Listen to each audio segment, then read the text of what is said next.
igihe coronavirus yariko itwara benshi bata, ariko igihugu cacu co warakizigamye bana. Sinabumva amajwi.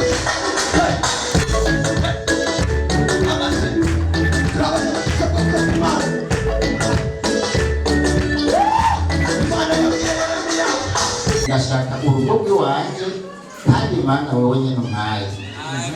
Nukuri yarandonkeje uburyo bw'amafaranga ndubakisha inzu, ubu yaheze byose nahejeje. Shaka usenge n'umufasha.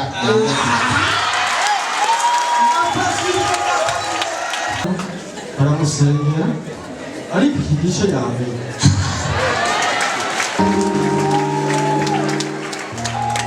ariko imyaka ingana ari mu wa mbere atamenye aca mu nzara hano twaramusengeye iki gice yaciye amenye.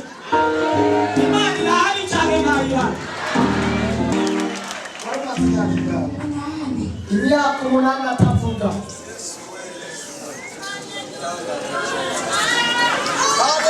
Haleluya. Naturanguye kumusengera ku wa mbere, ndamubwira ati kuwa Mungu uzorushinga intare imbere y'ishengero. Mwumvise ibyo turavuga? Tera haleluya. Haleluya.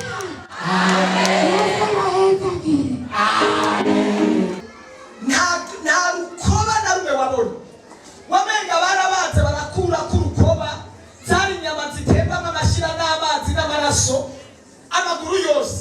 Nukuvuga hasi ahagaze hasigara ibitsi n'ibiraso bicyocota hasi. Ipantaro yagubifatana n'inyama. Bene n'ahandi ibikoba byari biri byatabaguritse herani. Ibishato byose byavuyeko mu ndwi zitatu. Yaba y'amaguru yatembeye igihugu cyose bikanabirana, inka amatongo akagurishwa.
tugushimire ko waduhaye umwanya, tugushimiye Mana ko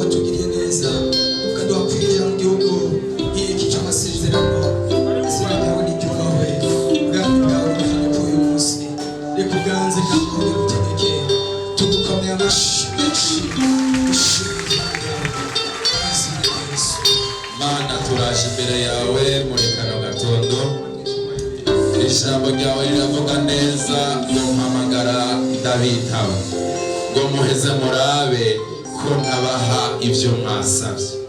Natwe tuje mu ijambo ryawe Mana, tuje kuguhamagara muri kano gatondo. Turahamagaye ubushobozi bwawe, turahamagaye ubuntu bwawe, turahamagaye kugira neza kwawe, turahamagaye ihishurwa rishasha izina rya Yesu Kristo. Umwe wese wagendeye muri kano gatondo yaje imbere yawe, yaje kugusaba, yaje kugusenga, nta kindi twacatuzanye no kuza Mana kuraba ubwiza bwawe, kuraba kugira neza kwawe Mana, kugira ngo duhishurire amabanga nk'uko ijambo ryawe ribivuga. Oh haleluya, duhishurire amabanga, twiyereke ukundi gushasha, duhishure ibinyegeje, duhishure ibinyegeje mu izina rya Yesu. Mana tugirire neza, Mana ubuntu bwawe butubonekeko muri kano gatondo. Turasenze Mana, umwe wese yaje imbere yawe, yaje kugusaba, yaje kugusenga, yaje kumva ibiboribori byawe, yaje Mana ngo mwiyereke ukundi gushasha. Nico gituma tuje imbere yawe Mana, turasabye ubushobozi bwawe, turasabye kugira neza kwawe, dusubire kuza muri kino kibanza kuri uno wa Mungu Mana. Umwe wese yaje, hari icyo waduteguriye, hari icyo wateguriye umwe wese Mana. Waje afise umutwaro Mana, waje arushe mu izina rya Yesu Mana, usubire umwiyereke Mana, mwiyereke ukundi gushasha Mana. Waje arushe mugendera ukundi gushasha, umusubizemo inkomezi. Oh haleluya, nk'uko ijambo ryawe ribivuga, Eliya yaje arushe ari imbere yawe, aragusenga, arasubira aragusenga, uraheze uramwiyereka, ururutse amavuta, ururutse inkomezi, umusubizamo inkomezi, asubira kubandanya urugendo. Natwe Mana, hariho abaje imbere yawe bafise ibibazo bitandukanye, barushe mu buryo butandukanye, basubizemo inkomezi, basubizemo ubushobozi. Urugendo ruracari rurerure, ubiyereke ukundi gushasha. Ijambo ryawe rirambwira ku munsi aduze ku musozi ngo bamwibira amabanga. Natwe twaje kuri uwo musozi, twaje ku musozi Mana, nta kindi catuzanye, twaje kukurondera, twaje kugusaba. Twishure Mana, utwibira amabanga, udusubizemo inkomezi, dusubire tubandanye urugendo. Umwe wese Mana yaje imbere yawe, nabo byakunze ko babaho, hari abaryamye mu bitaritse isaha. Oh Yesu, ko turiho, turi mu ngoro yawe, turiko turagushima, turavuze ngo barakoze Mama. Abadayimoni bari badusabye kugira ngo batwice, ariko urahaba, uraturinda Mana. Habwa ishimwe, habwa ishimwe. Ari benshi bahawe amasumu, ariko ntibapfa kubera umugambi udufiseko.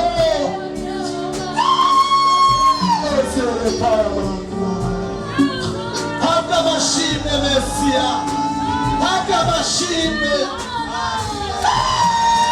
Hari benshi bagonzwe, ariko ntibava mu mubiri, bagize amatsinda, bahuye n'ibibazo, ariko tuba turiho Mana. Turagushimiye, waratuzigamiye umwungere, abadayimoni bakora atagize, ariko uramutugana. Turagushimiye Mana, watuzigamiye ishengero, watuzigamiye korale haleluya, watuzigamiye abakozi b'Imana baduhaye, watuzigamiye igihugu. Igihe coronavirus yari kitwara benshi bapfa, ariko igihugu cacu co warakizigamye Mana. Turagushimiye. turagushimiye Yesu. Abarundi n'abarundikazi turiho, ishengero rya Repentance ririho, ubwoko bwawe buriho, abasabyi bawe bose bariho. Uyu munsi bateranye kugira ngo bagushime. Asante Yesu. Ariko turiho, turadugije amaboko, turabuze kosa.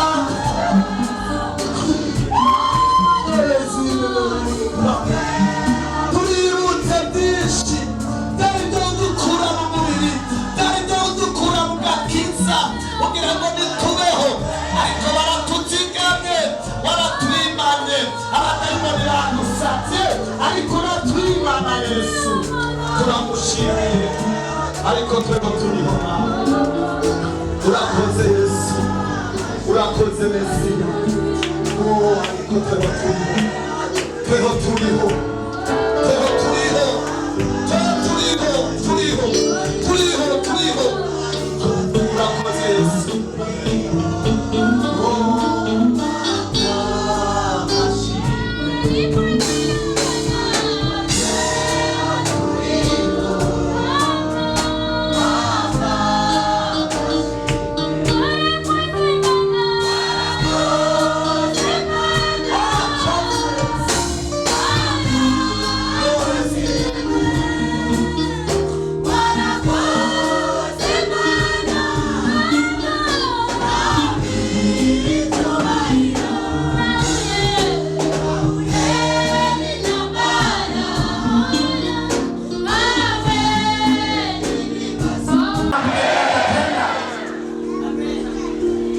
Mwanya tunasangira ijambo ry'Imana, kwa muda tutengeneza na Mungu,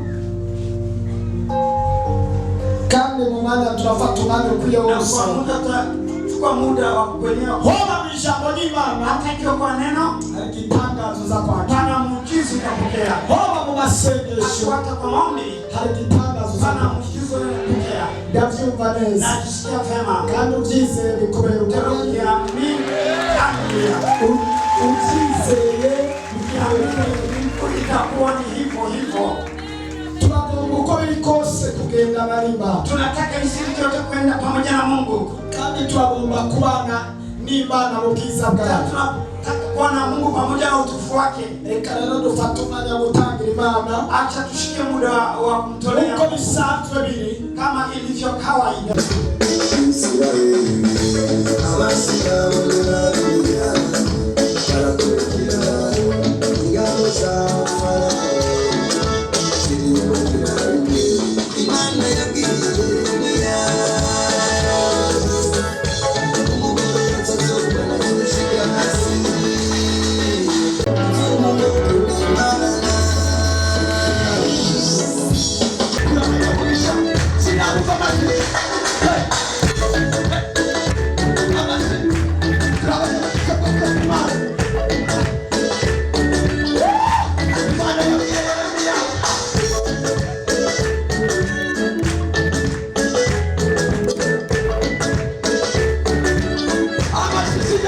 Kanisani turabona bene data bamaze guhagarara. nduguze wameshasimama. Ndabona abashyitsi batugendeye uyu munsi, twatewe iteka n'Imana. Naona wageni wametembelea leo, tumeshibishwa na Mungu. Hari abashyitsi batugendeye uyu munsi, Pana wageni wametembelea kwa leo hii. harimo n'umukozi w'Imana. Panaye na mtumishi wa Mungu. Mbega ishengero, aba bashyitsi tubakire mu izina ryawe. Je, hawa wageni wapokee kwa jina la nani? Imana ibakorera iki? Mungu watendee nini? Umugisha w'Imana n'imbabazi n'ubuntu n'amahoro bibane Na nawe. amani na fadhili na neema iwe pamoja nanyi. Kandi uyu mwaka n'umwaka wo kuronka Tena amafaranga. hii mwaka ni mwaka wa kupata pesa. Namwe ko mwatugendeye muronka amafaranga. Na nyinyi mmetutembelea, acheni mpate pesa kwa jina la Yesu. Imana ibaha agakiza n'amafaranga. Mungu awape wokovu na pesa kwa jina la Yesu. Imana ibakwezwa n'amafaranga. Mungu awape kutakaswa na pesa kwa jina la Yesu. Mukiri hano mu isi muronka amafaranga, Ngale pa duniani mpate pesa. kandi muze muronke n'ubugingo Tena butaryoshe. mwende kupata na uzima wa milele. Yesu abahe icyo imitima Yesu awape kile mioyo na tamani. Reka rero mwicare muvyagire. Acha mketi tulie gusa abivuze hariho n'ubundi kumbure yo cyavuga ati nce saba lift nanje nakije huyu tu mwingine anaomba lift leo apokelewe kanisani. komera amashangani Yesu. Shangilie Bwana. Haleluya. Ariko hari umuntu atuba ahantu Imana ikiza n'amaguru yaboze akaba mazima. Ibyatumye bikazikuwa Kwenye mtu umuntu wese yumva ko yifuza kubana natwe n'ishengero pamoja nasi kwa kanisa agakorera mu ishengero atumikie kwa kanisa. kandi ngoga tukwereke malaika w'ishengero. Tupe malaika wa kanisa. Nyaruka tukwereke malaika w'ishengero. Njoo haraka tupatie malaika wa kanisa. Na wabanyagitega nawe. Na ule mtu akitega. Aba araje ayagombare. Yule amepona miguu. N'umunyagitega nawe aremeye yuko Na mtu akitega na bakira kubona. hanyuma cara umuserukizi wa repentance. Awe mwakilishi wa repentance kitega. Tukomera amashino wewe. Umuntu wese yifuza kwakirwa n'ishengero ryo kuyana mu Yesu. Kwa kutolia Katukwakire. njoo haraka Wa mageme kuko mukobwa wa Yesu abivuze. Mikono Kumbu no musini twari kubikora. kwa leo hatungefanya Yabo hivyo. Imana icibikoreramwo. Naona Mungu anapasua hiyo Ariko njia. baravyifuza ngo batanga afatikiwe. Wengi walikuwa watamana kile kilichokuwa None rero kaze.